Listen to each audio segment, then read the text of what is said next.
Chapter 6. Heart of Darkness. I fear that a demon has possessed him. It's time I share something disturbing about the 5 books we are using to expose Mohammed, Allah, and Islam.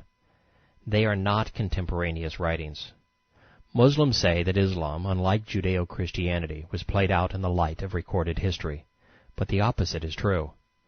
The prophets and patriarchs of the Bible were lettered, and their contemporaries were literate.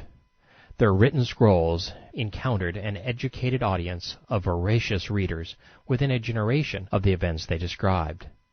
The Islamic scripture, however, was all based upon long lines of oral tradition. No copy of the Qur'an dated to within 100 years of the Prophet's death survives. The oldest Hadith manuscript is 200 years removed from the events it chronicles. Islam's dark past is addressed at length in the source material appendix. Muslim traditions allege that the Qur'an first became a book at the direction of Abu Bakr, Mohammed's father-in-law, during the War of Compulsion. We are told that the first caliph feared that Mohammed's divine revelations would be lost because most of the best reciters had become warriors. According to a lone hadith, Umar, the second caliph, convinced Bakr that something had to be done. The fleeting memories of the jihad fighters were the sole repositories of the Qur'an, and they were being killed at an alarming rate. The loss of most or all of Muhammad's revelation was imminent. Legend has it that Zayed, a native of Medina and one of the Prophet's helpers, was assigned to the task. He gathered together the fragments of the Quran from every quarter, from date leaves, bones, stone, and from the breasts of men. According to J.M. Rodwell, one of the early Quran translators, Zayed and his coadjutors did not arrange the material which came to them in any system more definite than that of placing the longest and best-known surahs first. Anything approaching a chronological arrangement was entirely ignored. Late Medina surahs were often placed before early Meccan ones. The short surahs at the end of the Quran were its earliest portions, while the verses of Meccan origin were embedded in Medina surahs, and verses promulgated at Medina were scattered up and down the Meccan surahs.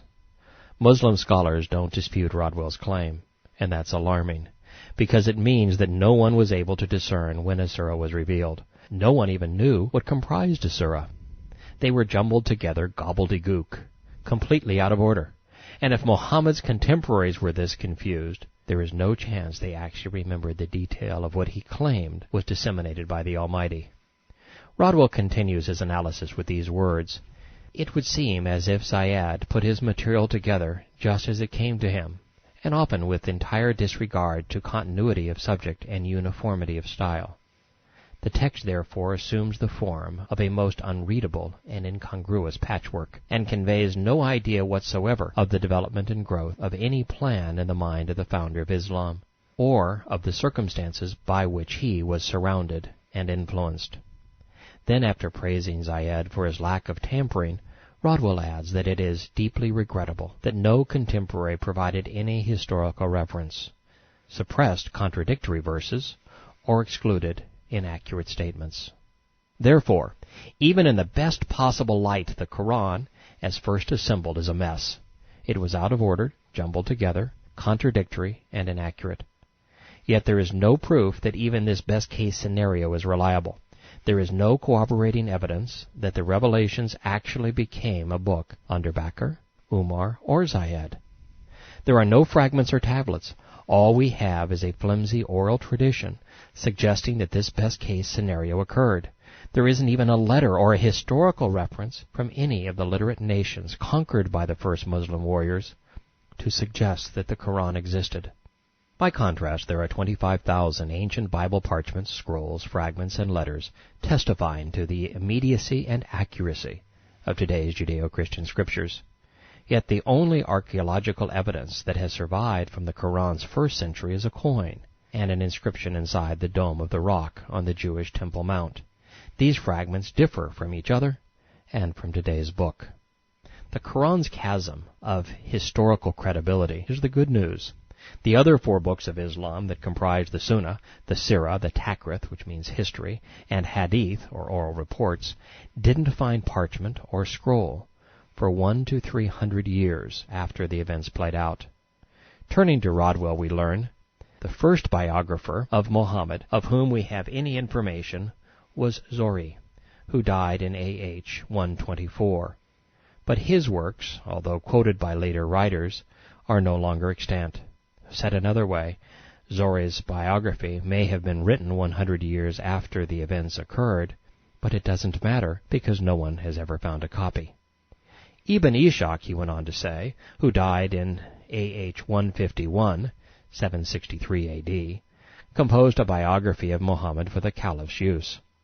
Although there are no surviving copies of his work either, much of it was salvaged by Hisham, an admittedly biased editor. He died in AH 213. Ibn Hisham's The Life of Mohammed begins with a stunning confession. He says that he removed material that discredited Mohammed from Ishaq's original manuscript. Tabari didn't edit Ishaq's Sirah to make Mohammed look better, but he only referred to the earlier work when it conflicted with his own collection of oral testimony, or Hadith. Tabari completed his History of Prophets and Kings in AH 310, 300 years after the Prophet's death. The Concise Encyclopedia of Islam says, his work became the definitive resource. This makes his Annals of Muhammad's Islam the earliest surviving, unedited account of the Prophet's words and deeds, and therefore of the context in which the Qur'an was revealed. It also means that there was a 300-year gap, filled principally by oral tradition, for the lone, unedited collection of Islamic Hadith containing any chronology or context. Rodwell, in the preface of his early Quran translation, tells us, it may be considered quite certain that traditions concerning Mohammed were not reduced to writing for at least the greater part of a century. They rested entirely in the memory of those who have handed them down, and must necessarily have been colored by their prejudices and convictions, to say nothing of the tendency to formulate myths and fabrications to serve the purposes of the contending factions. It soon becomes obvious to the reader of Muslim traditions that both miracles and historical events have been invented for the sake of expounding a dark and perplexing text, and that earlier traditions are largely tinged with a mythical element. He goes on to say, these ancient writers, that would be Ishaq and Tabari, are the principal sources whence anything approaching authentic information as to the life of Mohammed has been derived. And it may be safely concluded that after the diligent investigations carried on by the professed collectors of traditions in the early 2nd century after the Hijrah, that little or nothing remains to be added to our scores of information relative to the details of Mohammed's life, or to the facts which may further illustrate the text of the Quran. There are no records posterior in date to these authorities that should be considered. End of quote. While every Islamic scholar I have studied agrees with Rodwell's assessment, that's not the end of the bad news. The people of Central Arabia in the 6th through 8th centuries were illiterate. Thus Hadith were passed on by word of mouth through the generations, father to son through chains of transmitters called Isnads.